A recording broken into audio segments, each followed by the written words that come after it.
6 பாலுக்கு 8 ரன் அடிக்கணும். பட்டுக்கோட்டை டீம் ஃபீல்டிங்லாம் மாற்றி அதை கண்ட்ரோல் பண்ணுறதுக்கு என்னென்னமோ ட்ரை பண்ணிருக்காங்க. இப்போ ஃபர்ஸ்ட் பால் போடுறாங்க, பேட்ஸ்மேன் அடிக்க போகிறாரு. ஒரு ரன் கூட ஓட முடியல, ஃபீல்டரை பிடிச்சிட்டாரு. இது டாட் பால் ஆயிடுச்சு. ஃபர்ஸ்ட் பாலே டாட் பால், மிச்ச பாலில் அடித்து ஜெயிக்க முடியும் ஈஸியாக. ஒரு சின்ன குழந்தை கூட அடிக்க முடியும்.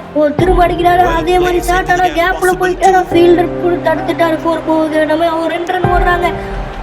ஸ்ட்ரைட் த்ரோ, இதுக்கப்புறம் த்ரோ. ஓவர் த்ரோ ஆயிடுச்சு. இப்போ பிடிப்பாங்களா என்னன்னு தெரியல. 3வது ரன் சக்ஸஸ்ஃபுல்லாக ஓடிட்டாரு. ரொம்ப மேட்ச் சீரியஸாக போயிட்டு இருக்கு. அடுத்த 3வது பால் வருது. 3வது பால் பேட்ஸ்மேனுக்கும் ப்ரெஷராக இருக்குது, பவுலருக்கும் ப்ரெஷராக இருக்குது. பால் அடிக்க முடியல பேட்ஸ்மேனாலையும். ஆனால் ஈஸி ரன் ஸ்கோர் தான். ஆனால் ப்ரெஷரில் அடிக்க முடியுமான்னு தெரியல. கேப்பில் போயிட்டு இருக்கு பால். ஆனால் அங்கே ஒரு ஃபீல்டர் இருக்காரு. 2 ரன் ஓடுறாங்க. அடிக்க முடியுமா என்னன்னு தெரியல. டைவ் அடித்து கடைசியில் சேர்ந்துட்டாரு. இனிமேல் யார் நினைச்சாலும் பேட்டிங் டீமோட வின்னிங்கை தடுக்க முடியாதுன்னு நினைக்கிறேன். எப்படி இருந்தாலும் இதுலேயே ஒரு ரிசல்ட் தெரியுது. ஏதாவது ஒரு மேஜிக் நடக்குமா இந்த பாலில்?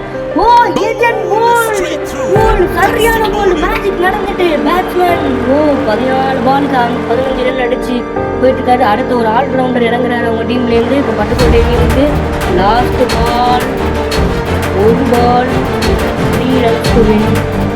அடிக்க முடியுமா என்னன்னு தெரியல.